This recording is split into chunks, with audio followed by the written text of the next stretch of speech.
Hello అండి. ఇవాళ hair ఊడిపోకుండా ఒక చిన్న రెమెడీ అయితే మీకు చూపిస్తాను. ఏంటంటే మనం అన్నం వంచుకుంటాం కదా గంజి. ఆ గంజిలో కొన్ని కుంకుడుకాయలు, లోపల సీడ్స్ తీయకపోయినా ఏం కాదండి. కొన్ని కుంకుడుకాయలు, 2 స్పూన్లు మెంతులు, 2 స్పూన్లు ఫ్లాక్స్ సీడ్స్ ఉంటాయి కదా! అదే అవిసె గింజలంటారు. వాటిని వేసుకోవాలి. తర్వాత మీకు అవైలబుల్‌లో ఉంటే కరివేపాకు, ఇంకా వేపాకు ఇవి కూడా వేసుకోవచ్చండి. నాకు అవైలబుల్‌లో లేవనమాట. సో, కలబంద కూడా యాడ్ చేసుకోవచ్చండి. నాకు ఆ టైంలో కుదరలేదు. కలబంద తెంపడానికైతే మందారాకులు కూడా యాడ్ చేసుకోవచ్చు. నా దగ్గర డ్రై చేసిన మందారాకులుంటే ఒక 2, 3 యాడ్ చేశాను. సో, ఇవి యాడ్ చేసిన తర్వాత మంచిగా ఓవర్ నైట్ తిప్పేసి ఓవర్ నైట్ సోక్ చేయాలండి. మూత పెట్టేసి ఒక పక్కన పెట్టామంటే నైట్ అంతా మంచిగా ఆ గంజిలో నానిపోతాయన్నమాట. షికాకాయ ఉంటే షికాకాయ కూడా వేసుకోవచ్చండి. చూస్తున్నారు కదా! పొగలొస్తుందనమాట తిప్పుతుంటే. అంత వేడిగా ఉంది గంజి.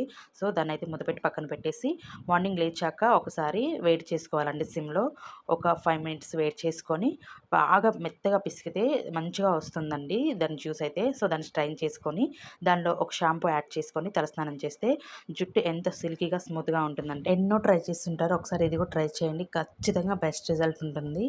నేనైతే ఒక 1 మంత్ నుంచి ఇలా ట్రై చేస్తున్నాను. నా హెయిర్ ఫాల్ అయితే చాలా వరకు ఆగిందండి. సో, మీరు కూడా ట్రై చేసి కామెంట్ చేయండి. Subscribe, like and share, support me friends. Thank you.